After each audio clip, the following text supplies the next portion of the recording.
Today I'm going to be trying the most controversial fast food items of all time. And generally speaking, fast food items aren't that controversial. Besides the fact that they're eventually going to give you heart disease, they're fairly not controversial at all whatsoever. I mean, you got McNuggets, you got Big Macs, you got Whoppers. They're just fun, markety names for basically rebranded versions of chicken and beef. But that's because the companies themselves came up with those names. Now, there's a loophole that we're going to be talking about here.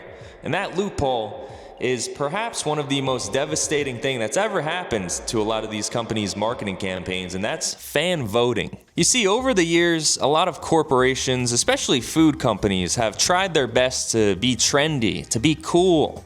A recent example of this would be the Wendy's Twitter account. It really started a trend of fast food companies posting memes and talking like they're teenage girls. And this trend seemed to be working, so a lot of other companies hopped on to the quirky Twitter account trend. But that's not to say that there weren't attempts in the past to connect with the youth that went oh so terribly wrong. And the items I'm going to be eating today are fan-voted menu items, where the menu item with the most votes gets added to the menu. It's fairly simple. That's if the internet was not f***ing psychotic. Create your taste. Create your taste day. It's called Create Your Taste. It was at McDonald's!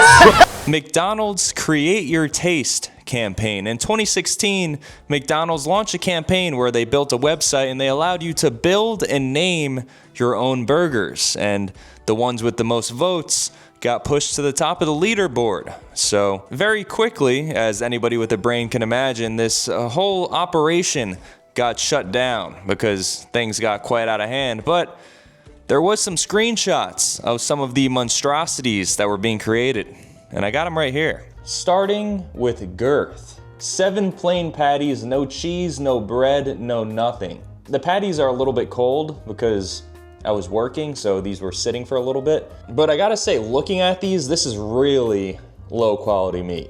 It's obvious because it's McDonald's, but this is like a Jimmy Dean microwavable sausage patty. I would be shocked if this was actually real beef. But anyway, somebody get a defibrillator on standby because there's a lot of sodium going into my heart.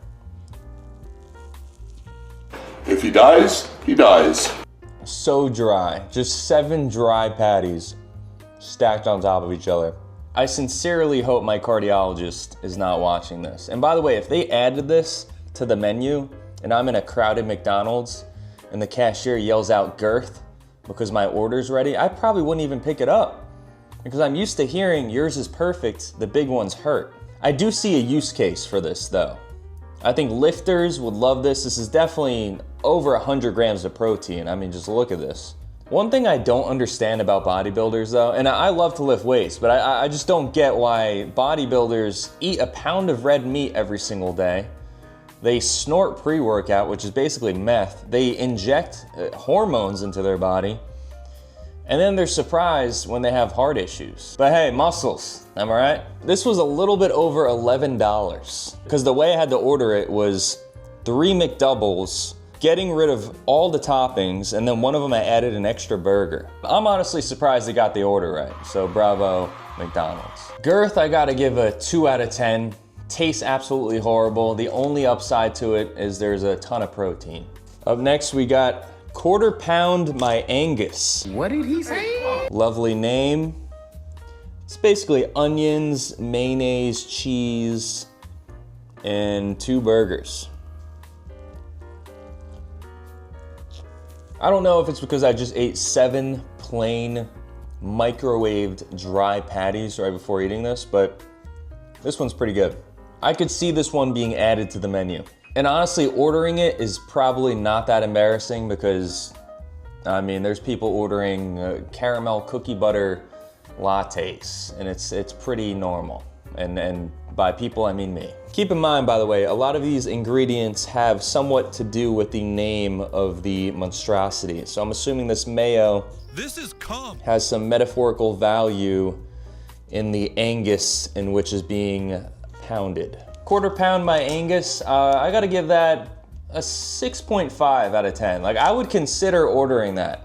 Unironically, I would of course be clenching my butt cheeks as the bag gets handed over to me to make sure I'm extra safe, but I would eat this. Up next, we got in a 6-piece chicken nugget box, the North Korea ration.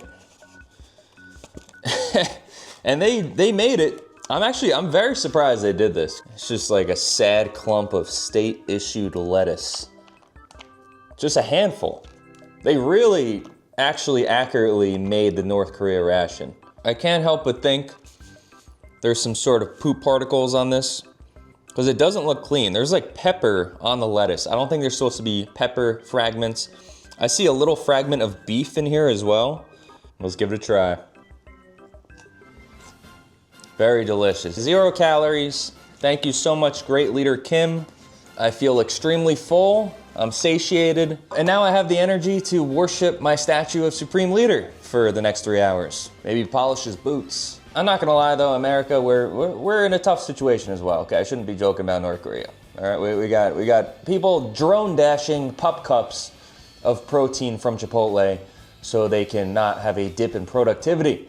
Overall, North Korean ration, I won. I mean, I would die if I had that meal for 30 days straight. So I think anything that falls under that category, it's gotta be a 1. Up next is bag of lettuce, which is really just North Korean ration. Oh, just dropped lettuce on my carpet. But it's just more. It's just more of it. And there's a red piece of lettuce in here. Let me try and get that up against the camera. I hope whoever made this shredded lettuce is doing okay because that looks like blood. I mean, this is just the same thing as the previous one. So I mean, taste test.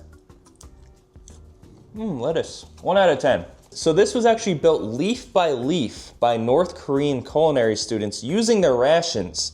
They were told they were in a prestigious culinary school, but if there's even a speck of pepper in this, they will be shot on sight. And if you're wondering where all this lettuce is going, I have a 300-year-old tortoise and a pond in my backyard. I'm gonna be feeding him. He's gonna be eating good tonight. I'm also a rabbit in a very convincing human suit, so nothing to worry about here. No food being wasted. I want you to take a guess of how much that lettuce cost. $8.19. The way I had to order it was a double quarter pounder with cheese and then just get rid of everything except for the lettuce. So probably not the most efficient way to order lettuce.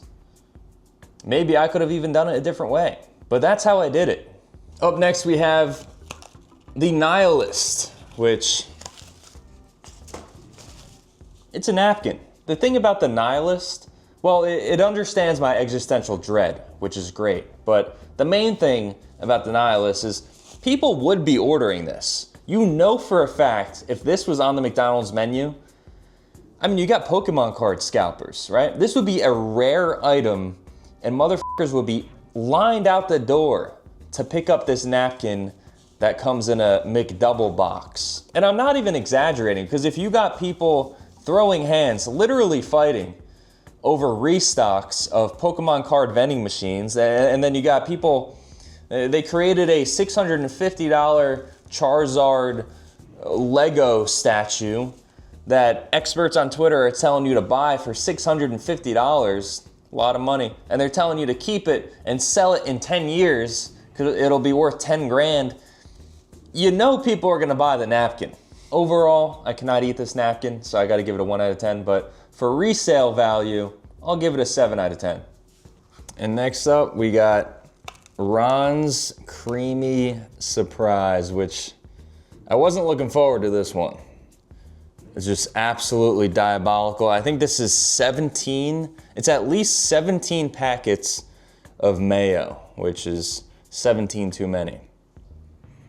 I just smell chemicals. I don't even really know what mayo is. It's like, I know eggs is part of it, but it just smells like chemicals. Ugh.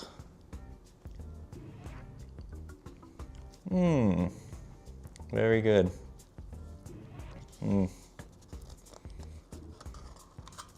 Yeah, I'm just gonna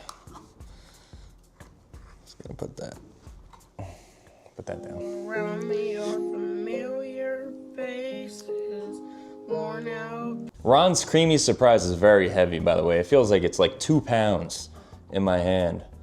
I think Ron's surprise is that in order to make this, he needs to stare at a poster of Harley Quinn. This is so much mayonnaise though, I feel like I'm probably gonna put this in a water bottle and periodically squeeze it onto my sandwiches for the next week. And that sounds disgusting, but it's like, what else am I gonna do with this? I gotta give this a 1 out of 10 though. Absolutely horrid.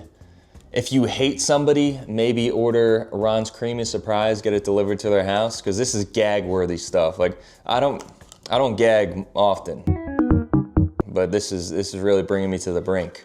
Side question, do you think Ronald McDonald's cock is made of flesh or a balloon animal? Let me know in the comments. Now let's talk about Mountain Dew.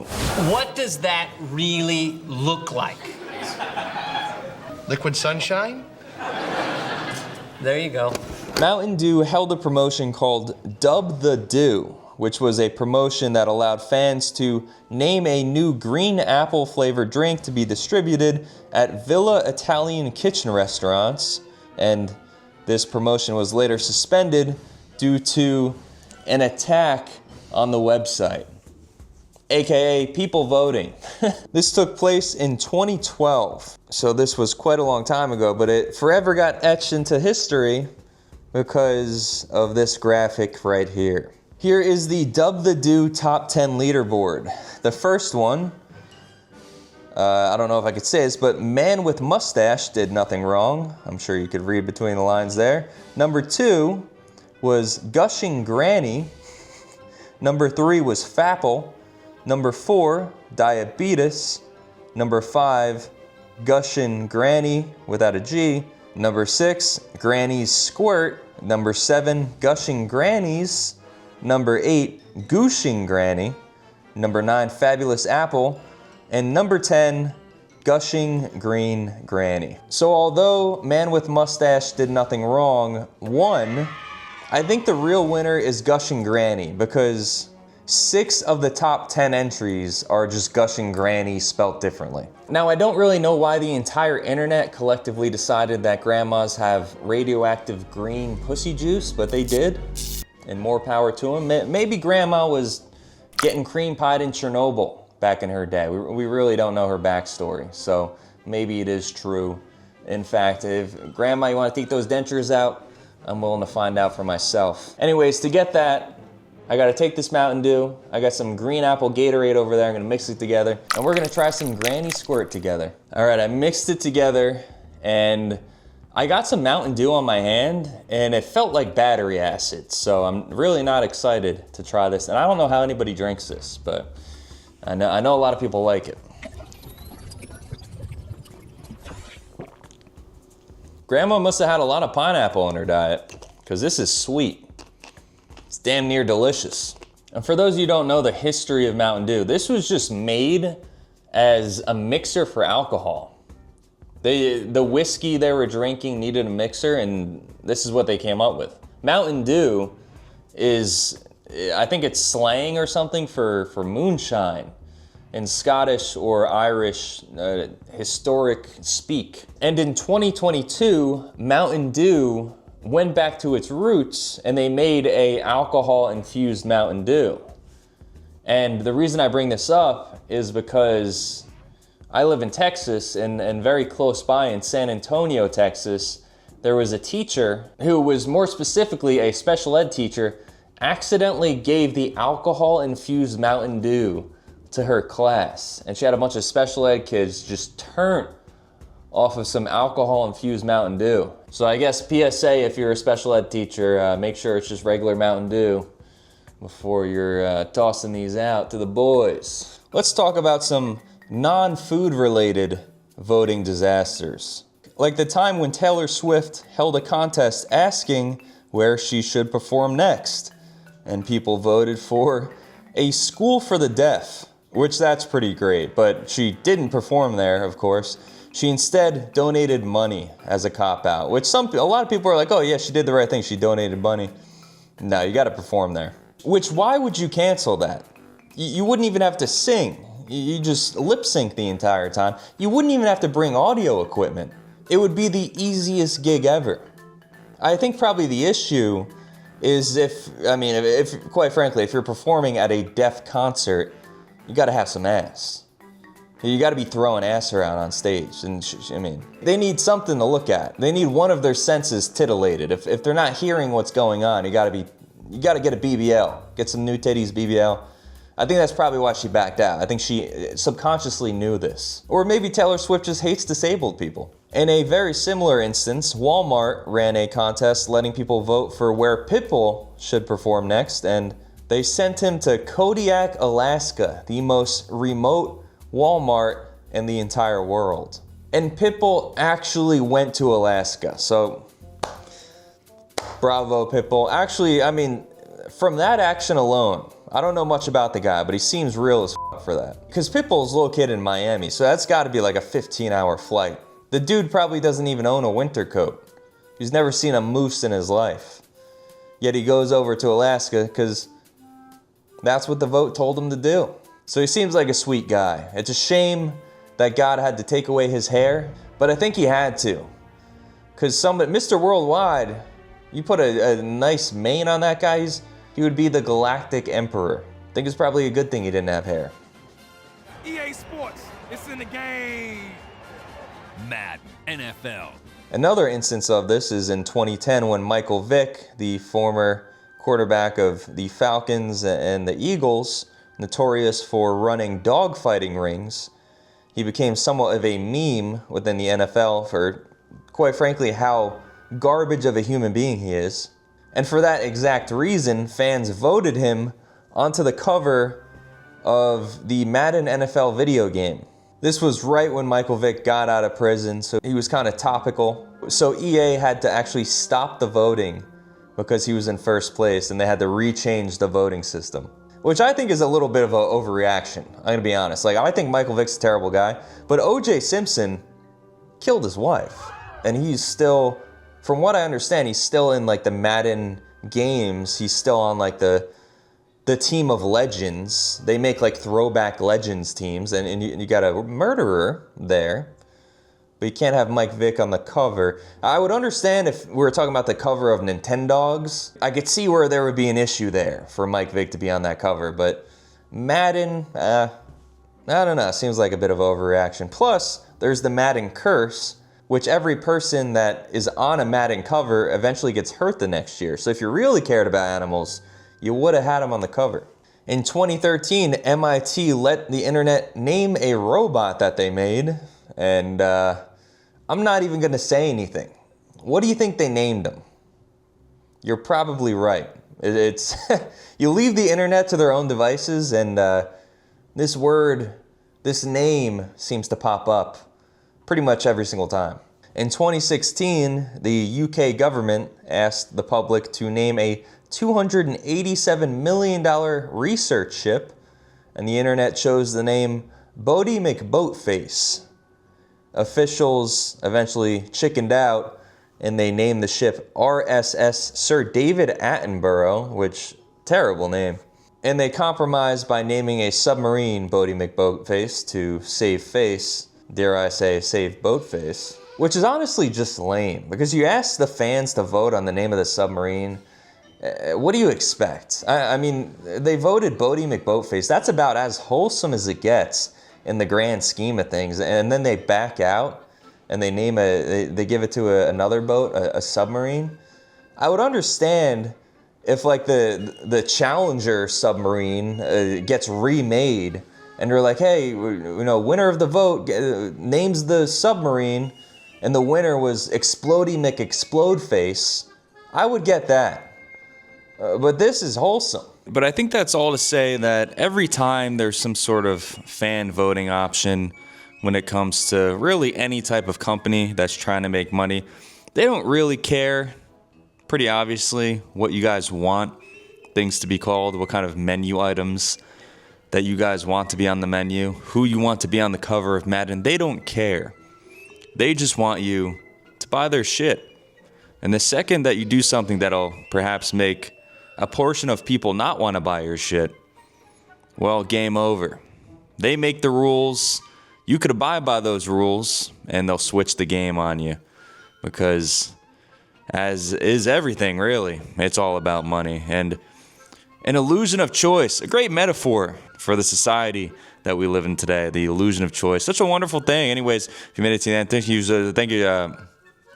you so much for watching, and maybe I'll see you next time.